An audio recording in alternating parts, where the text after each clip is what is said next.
एक राम जन्मभूमि का आंदोलन था जिसमें हम अपने प्रकृति के विरुद्ध किसी ऐतिहासिक कारण से उस समय की परिस्थिति में सम्मिलित हुए। हमने उस काम को पूरा किया।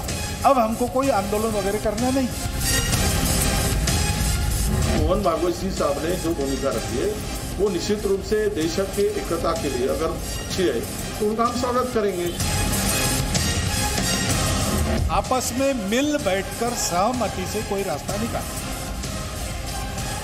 लेकिन हर बार नहीं निकल रहा। इसमें कोर्ट में जाते हैं तो फिर कोर्ट जो निर्णय देगा उसको मानना चाहिए। कि जब मुल्क के अंदर जो है अमन अमान बर्बाद हो रहा है, भाईचारे को खतरा लाहक हो चुका है, ऐसे मौके पर भागवत जी का जो बयान आया है भाईचारे को लेकर, मस्जिद और मंदिर के मसले को लेकर, तो बहुत अच्छा बयान है। ज्ञानवापी के बारे में हमारी कुछ श्रद्धाएं हैं, परंपरा से चलती आई, हम कर रहे हैं, ठीक है, परंतु हर मस्जिद में शिवलिंग क्यों देखा? बड़ी बहस इन सवालों के साथ है कि मोहन भागवत के इन बड़े बयानों के मायने क्या है। क्या इन बयानों को राजनीतिक चश्मे से देखा जाना चाहिए? सवाल ये भी उठता है कि क्या मोहन भागवत ने जो बातें कही वो समाधान की बात कर रहे हैं, वो कोर्ट के बाहर समाधान की बात कर रहे हैं, वो आपसी बातचीत से समाधान की बात कर रहे हैं, तो क्या इसका स्वागत नहीं किया जाना चाहिए? और साथ ही क्या सभी पक्षों को सहमति मंजूर है या फिर सभी पक्ष अदालत का ही फैसला मानेंगे?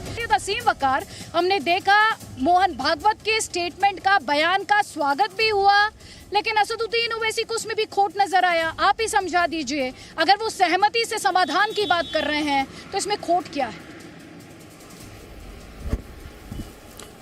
नहीं, बात मसला ये है कि सहमति दोनों तरफ से होती है। आप हमारे धार्मिक स्थलों पे कब्जा करते जाइए और बाद में आप हमसे कहते जाइए कि यूनिटी कर लो। जहर की खेती किसने की? जहर का बीज किसने बोया? जहर का पौधा जब बड़ा हो गया तो अब लोग काट रहे हैं। 92 में भी आपने यही किया।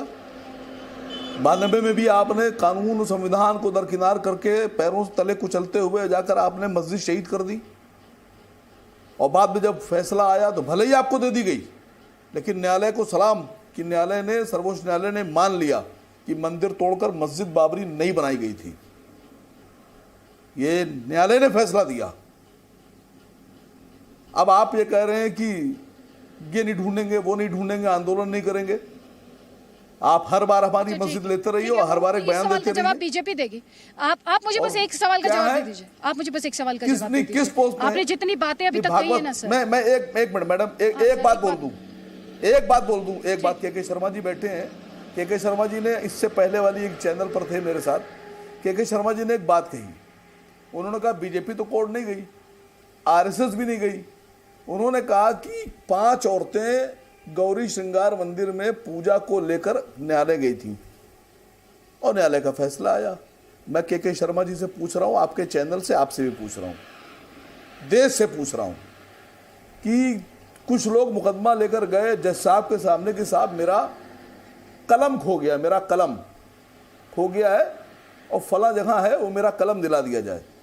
तो न्यायालय उनको बजाय कलम दिलाने के कह देगा ये टमाटर ले जाओ, तुम ये कद्दू पकड़ लो, ये केला ले जाओ।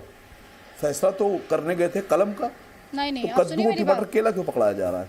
फैसला तो वहां गया था गौरी श्रृंगार मंदिर में पूजा का। नहीं, गौरी श्रृंगार मंदिर में पूजा का। नहीं, आप ये बताइए मुझे, आप मुझे बताइए, आप अदालतों का सम्मान करते हैं कि नहीं करते? पहले बस इतना बताइए मुझे। न्यायालयों का सम्मान है नहीं? मैं यही तो पूछ रहा हूँ आपसे कि सारा सामान हम कर लें। नहीं, मैं आपसे पूछ रही हूँ क्योंकि आपने अभी क्या कहा, कद्दू कलम ढूंढने गए, टमाटर दे दे। नहीं, आप बताइए, आप न्यायालय का सम्मान करते हैं या नहीं करते? बस इतना बता दीजिए मुझे। देखिए, जो मुझे बोलना है बोलूंगा मैं, वही, इसके अलावा मैं कुछ नहीं बोलूंगा।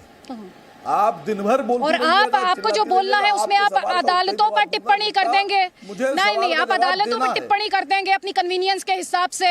आप अपनी कन्वीनियंस के हिसाब से अदालतों को सर्वोच्च बताने लगेंगे। आप अपनी सुविधा देखेंगे। इसीलिए मैंने सवाल पूछा था। इसीलिए मैंने सवाल पूछा कि आपने न्यायालय के लिए जिस तरह की भाषा का इस्तेमाल किया, जिस पर लोगों की आस्था होती है, जहां लोग इंसाफ की गुहार लगाने जाते हैं, मुझे उस टिप्पणी पर आपत्ति थी।